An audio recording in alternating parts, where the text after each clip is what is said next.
अस्सलामुअलैकुम। उम्मीद करता हूँ तमाम लोग खैरियत से होंगे। हफ्ते का पहला दिन और शुरुआत ही बड़ी नेगेटिव साइड पे हुई। मार्केट आज काफ़ी ज़्यादा नेगेटिव साइड पे ट्रेड करती रही और एक वक्त तो वो आ गया था कि समझ ले कि 2 मिनट ज़रा और अगर KC 35% से नीचे ट्रेड करता रहता तो मार्केट हॉल्ट हो जाती।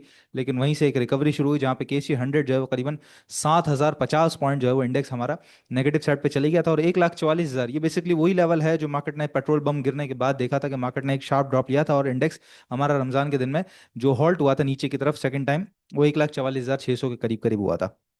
तो वहीं से एक मार्केट जो है वो वापस रिवर्सल ली है। आज की जो सिचुएशन है उसके अंदर एफएफसी सबसे ज्यादा, फिर उसके बाद एंग्रो एच, फिर मीजान बैंक, लकी, यूबीएल, एचबीएल।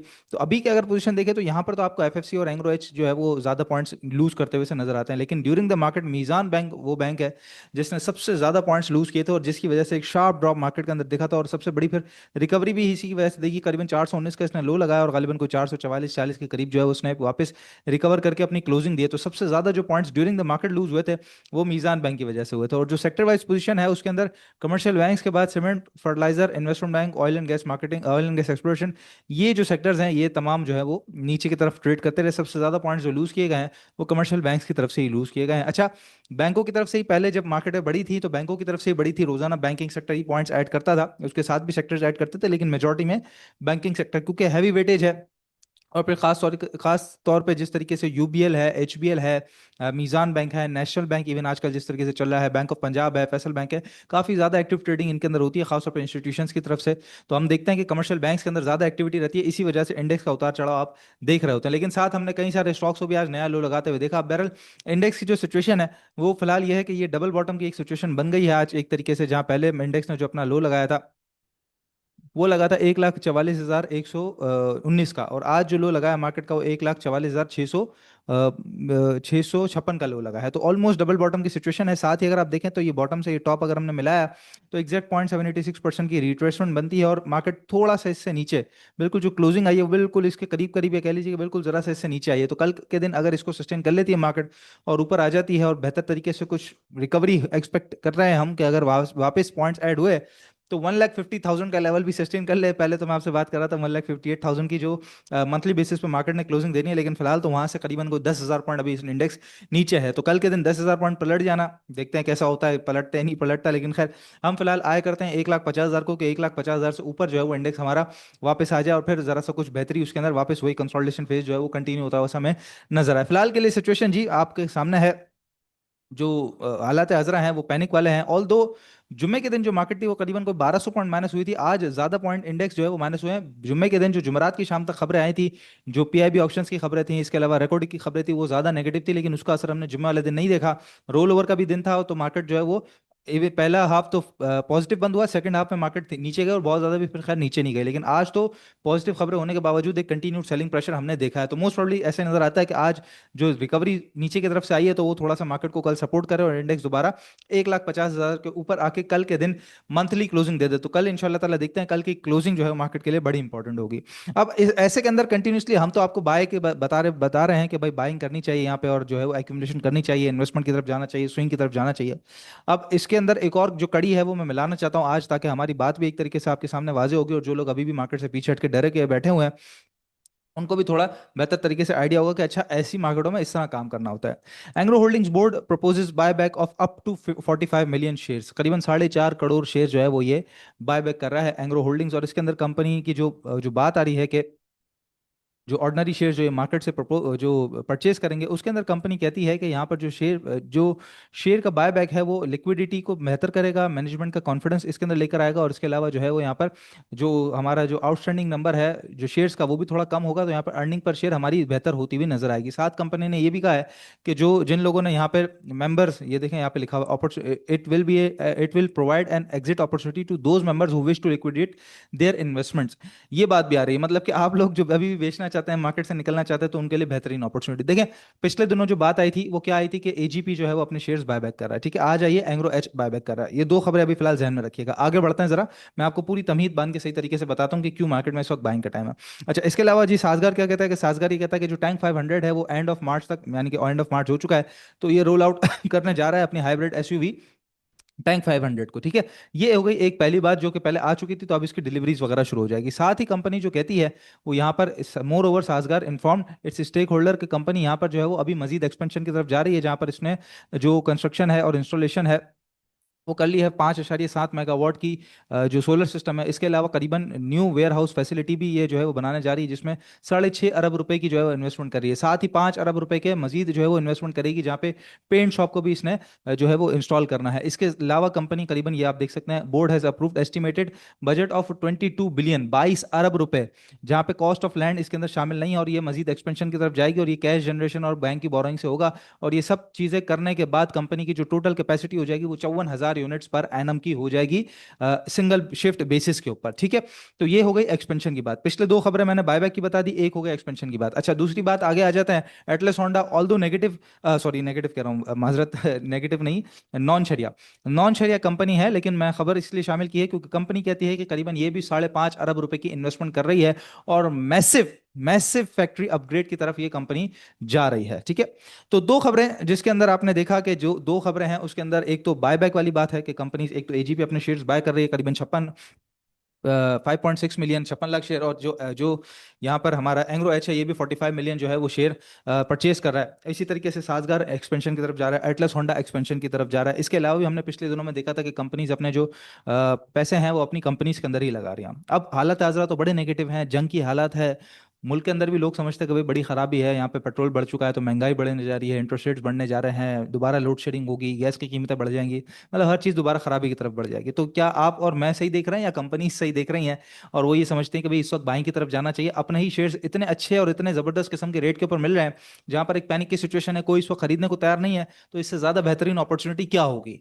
इससे ज़्यादा बेहतरीन अपॉर्चुनिटी क्या होगी कि स्टॉक मार्केटें बिल्कुल बॉटम के करीब है, स्टॉक प्राइसेस बिल्कुल बॉटम के करीब है, तो कंपनीज खुद अपने पैसे जो है वो उसके अंदर इंजेक्ट कर रही हैं, और साथ जो एक्सपेंशन की तरफ जा रही हैं। तो आप खुद समझिए, जो मैं कल आपसे बात कर रहा था कि अगर तो आप सोचते हैं कि हम हालत जंग में ही रहेंगे हमेशा, तो आप बिल्कुल भी काम ना कीजिए। तो कंपनीज तो इस तरह नहीं सोच रही, कंपनीज तो यही सोच रही कि हम एक्सपेंशन करेंगे, मजीद अपनी जो कैपेसिटी है उसको बढ़ाएंगे, मजीद फैसिलिटेशन को बढ़ाएंगे, मजीद यूनिट्स को खोलेंगे, मजीद पैसा अपने कंपनी के अंदर इंजेक्ट करेंगे, ताकि बिजनेस और मजीद बेहतर तरीके से ग्रो कर सके।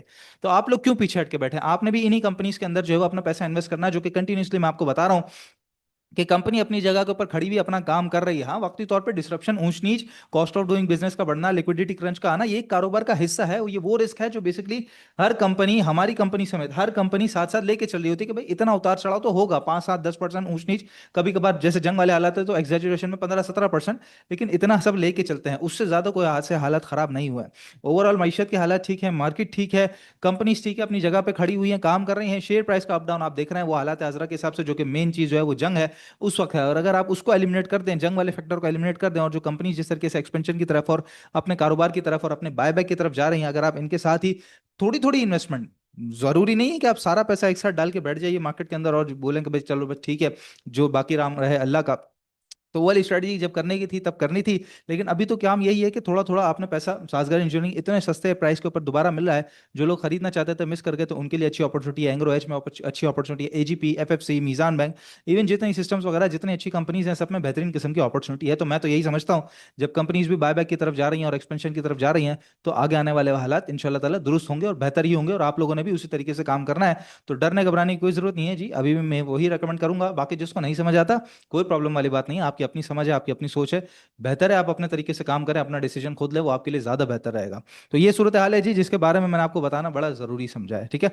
साथ एक और चीज, अकाउंट ओपनिंग के लिए बड़ा आसान प्रोसेस है, बार बार पहले भी बता चुके हैं आपको, आपने सिर्फ व्हाट्सएप पर रब्ता करना होता है। अच्छा देखें, यहाँ पर तीन नंबर मौजूद हैं, 0301 0301 246, फिर दूसरा है 031149444443, तीसरा है 0313333299। अब ये तीन नंबर, और इसके अलावा साथ आप देख सकते हैं टेलीफोन नंबर भी है, जहाँ पर पीटीसीएल जिसको कहा जाता है, पीटीसीएल भी है, और साथ एक्सटेंशन 389 390, ये आप मिलाएंगे तो हमारा नुमाइंदा आपसे बात कर लेगा। तो ये नंबर्स प्रोवाइड करने का मकसद ये है कि अगर एक नंबर पर आपसे रब्ता ना हो, क्योंकि सामने कभी इंटरनेट का डिस्ट्रप्शन है, या कोई मैसेजेस ज़्यादा हैं, या आपका मैसेज नीचे चले गया है, या थोड़ी देर बाद बंदे ने देखा, तो आपको अगर जल्दी रिप्लाई चाहिए तो आप डायरेक्ट पीटीसीएल पे कॉल कर लीजिए, या दूसरे व्हाट्सएप नंबर पे जो है आप मैसेज कर दीजिए। तो लोग काफी कहते हैं कि यार आपसे नुमाइंदे से रब्ता किया, वहां पे रिप्लाई नहीं आया। तो कभी कभार हो जाता है, रिप्लाई में ऊंच नीच हो जाती है, मैसेज नीचे चले जाता है, तो आप दूसरे नंबर पर रब्ता करके अकाउंट खुलवा सकते हैं। प्रोसेस बड़ा आसान है, घर बैठे ऑनलाइन व्हाट्सएप के थ्रू हो जाता है। तो चाहे आपने सहूलत अकाउंट खुलवाना हो, आरडीए खुलवाना हो, नॉर्मल अकाउंट खुलवाना हो, इसके अलावा अपने बच्चों का अकाउंट खुलवाना हो, ऑलरेडी अकाउंट आपका कहीं मौजूद है, वो अकाउंट मुनीर खानदानी सिक्योरिटीज में शिफ्ट करवाना हो, दूसरा तीसरा अकाउंट ही खुलवाना हो, और अब तो सहूलत अकाउंट की जो लिमिट है वो 10 लाख से बढ़ के 30 लाख हो गई। तो सब तरह के अकाउंट की सर्विसेज है वो टीम स्टॉक पे आपको प्रोवाइड करती है। आपने सिर्फ दिए गए नंबर्स पे राब्ता करना है, जो कि आपको डिस्क्रिप्शन बॉक्स में मिल जाते हैं, और अगर आप फेसबुक पे देख रहे हैं तो फर्स्ट कमेंट में भी आपको मिल जाते हैं। ऑयल को जरा देख लेते हैं जी। ऑयल ने जो सिचुएशन दिखाई है वो फिलहाल हमारे जो पुराना चैनल आपके सामने बना हुआ था उसके अंदर वापस आ चुका है, और अभी अभी जस्ट नाउ पे जो है उसने एक लो लगाया है, और बिल्कुल चैनल का बॉटम को टेस्ट करके वापस जरा सा उठा है। ये चैनल का बॉटम इसके लिए फिलहाल सही मानों में जो है कह लीजिए कि चैनल का बॉटम, और साथ जो $100 का, जो $100 का जो बैरियर है, वही असल में इसकी अब लाइफ लाइन है। उससे ऊपर अगर ट्रेड करता रहा तो ये 104 बार से नहीं तोड़ेगा, और दोबारा हम इसको चैनल टॉप करीबन 115-17 डॉलर तक जाता हुआ देख सकेंगे। इससे नीचे आ गया, मतलब समझ लीजिए कि $100 से नीचे तो 97, और उसके बाद फिर यहीं पे साइडवेज होता हुआ आपको मजीद नजर आएगा। तो ये है सिचुएशन जी ऑयल की फिलहाल। तो ये अप ट्रेंड के अंदर वापस दाखिल हो चुका, पूरा इसने अपना डाउन ट्रेंड भी तोड़ दिया है यहाँ पर। स्टॉक्स डिस्कस कर लेते हैं आज। जैसे मैंने कल आपको बताया था कि 3 स्टॉक्स हमने डिस्कस करना है सीमेंट सेक्टर से, तीन तीन करके मैं इंशाल्लाह तीन चार लेके चलूंगा। तो सीमेंट सेक्टर आज से शुरुआत करते हैं। लकी सीमेंट सबसे पहली कंपनी है जी हमारे पास, और ये जो स्प्लिट हुआ था उसके बाद से अगर हम देख लें यहाँ पर, तो जो सिचुएशन है इसके अंदर, ये पोजीशन जो नीचे आया था यहाँ पर, ये आप देख सकते हैं, ये ऊपर जाने के बाद ये बड़ा जबरदस्त किस्म का जो है इसका एक कंसोलिडेशन जोन था। आप देख सकते हैं यहाँ पे कंसोलिडेशन जोन था, इसके बाद ही इसको ब्रेकआउट देने के बाद ये सीधा ऊपर की तरफ बढ़ा था। अब वापस जब आया है तो बॉटम लगाने के बाद इसी एरिया के करीब करीब घूम रहा है। अच्छा, आज भी इसने एक नया लो लगा दिया मार्केट के साथ, लेकिन आप देख सकते हैं बहुत इंपॉर्टेंट एरिया है 340 का, 340 335, ये जो जोन है ये बड़ा इंपॉर्टेंट जोन है, और अभी भी करंटली 345 पे खड़ा है, तो ज्यादा दूर नहीं है।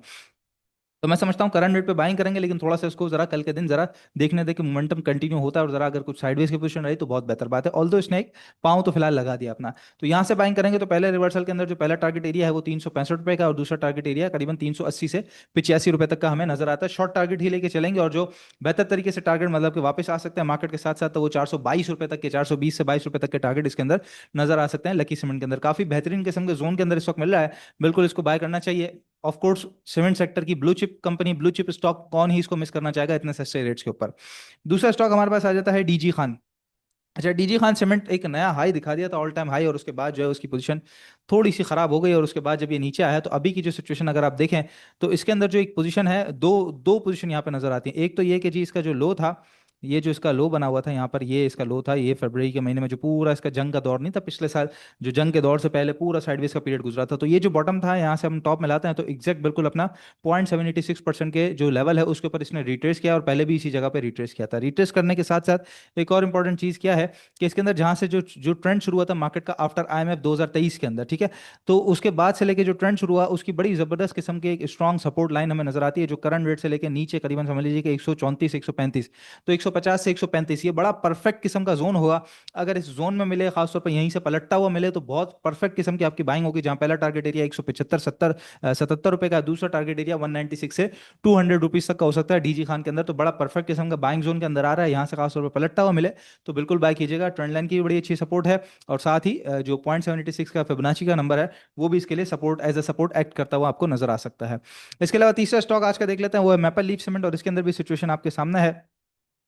जो सितंबर 2024 से इसका एक ट्रेंड शुरू हुआ था साइडवेज में रहने के बाद, वहां से अगर आप देखें तो ये बॉटम, दूसरा बॉटम, तीसरा बॉटम, और एग्जैक्ट चौथा बॉटम पे आज इसने अपने आके पाँव लगाए हैं, जो कि ट्रेंड लाइन की सपोर्ट बनती है। साथ अगर हम पीछे यहाँ पर आके देखें, यहाँ पीछे आके देखें तो ये इसके रेजिस्टेंस जोन थे, जो कि एज अ सपोर्ट अब यहाँ पे एक्ट कर रहे हैं। तो यहीं से पलटना शुरू हो, क्योंकि बड़ी जबरदस्त किस्म की ट्रेंड लाइन है इसके पास, तो यहीं से पलटना शुरू हो तो आप बाइंग करेंगे, जहाँ पे पहला टारगेट एरिया 78 रुपए का है, 78.79 का ये टारगेट एरिया, उसके बाद जो है वो 86 और फिर 90 रुपीज तक के टारगेट के लिए आप इसको कंटिन्यू कर सकते हैं। 90 रुपीज के बाद तो मैं समझता हूँ कि वापस वो अपने पुराने जोन में आ जाएगा, जो कि स्पीड से इसको फिर 113 रुपए की तरफ लेके जाएगा। लेकिन फिलहाल के लिए बड़े जबरदस्त किस्म के ट्रेंड लाइन के सपोर्ट के ऊपर मौजूद है, बिल्कुल मैपल लीफ सीमेंट को बाइंग करनी चाहिए। मार्केट के अंदर कोई प्रॉब्लम वाली बात मार्केट के अंदर नहीं है, ये बात याद रखिएगा, मार्केट के अंदर नहीं है। जो लोग कहते हैं ना कि यार मार्केट ऊपर से नीचे आ गई, और आप कहते हैं कि भाई कोई प्रॉब्लम वाली बात नहीं है, तो मुल्क के अंदर कोई प्रॉब्लम नहीं है, मईशत के अंदर कोई प्रॉब्लम नहीं है, मार्केट के अंदर कोई प्रॉब्लम नहीं है, प्रॉब्लम सिर्फ एक है, जंग। उसको अगर आप एलिमिनेट कर दें तो आप खुद मेरे सामने खड़े हो जाए, मैं आपसे डिबेट करने को तैयार हूँ, मार्केट में कोई प्रॉब्लम नहीं है। सिर्फ एक एक जंग का एलिमेंट है बस, अगर वो यहाँ पे इस वक्त मौजूद ना होना, तो ये मार्केट आपको 150 पे खड़ी हुई इस वक्त ना मिलती और मार्केट ऊपर की तरफ ही आपके सामने मौजूद होती। तो जब कंपनीज, म्यूचुअल फंड्स, इंश्योरेंस, सब लोग देख रहे हैं कि भाई यहाँ पर बाइंग की एक अच्छी जबरदस्त किस्म की अपॉर्चुनिटी है, और डे टू डे एक्टिविटी ऊंच नीच ये तो चलता रहता है, ये तो मार्केट का एक तरीके से समझ लीजिए कि हुस्न है। लेकिन लॉन्ग टर्म में अगर आप देखेंगे तो मार्केट के जो वैल्यूएशन है वो बहुत ज्यादा अट्रैक्टिव है, डिविडेंड यील्ड्स बहुत ज्यादा अट्रैक्टिव है, पी मल्टीपल अभी काफी ज्यादा अच्छा हो गया है। और खास तौर पे जो कल मैं आपसे बात कर रहा था कि आप जो क्वार्टर के बाद जो रिजल्ट्स आएंगे वो काफी कुछ बेहतर आएंगे इंशाल्लाह ताला काफी सारी कंपनीज के, तो उस हवाले से आपने एक्यूमुलेशन की तरफ जाना है इंशाल्लाह। कल के दिन मजीद इसी तरीके से 3 कंपनीज को कंटिन्यू होते हुए देखेंगे, और खास तौर पर कल की जो क्लोजिंग है वो बहुत ज्यादा इंपॉर्टेंट होगी हमारे लिए, जो कि मंथ एंड की क्लोजिंग होगी। तो 1,50,000 से ऊपर आ जाएगी इंशाल्लाह ताला तो हम बेहतर तरीके से मूव देखेंगे, अदरवाइज हम देखते हैं कि फिर टेक्निकल्स हमें आगे क्या बताते हैं। बाकी याद रखिएगा जी, नंबर्स आपको डिस्क्रिप्शन बॉक्स में मिल जाएंगे अगर आप यूट्यूब पे देख रहे हो, और अगर आप फेसबुक पे देख रहे हैं तो फर्स्ट कमेंट में मिल जाएंगे इंशाल्लाह ताला। नेक्स्ट वीडियो में आप लोगों से मुलाकात होती है, अपना बहुत ख्याल रखिएगा, अल्लाह हाफिज।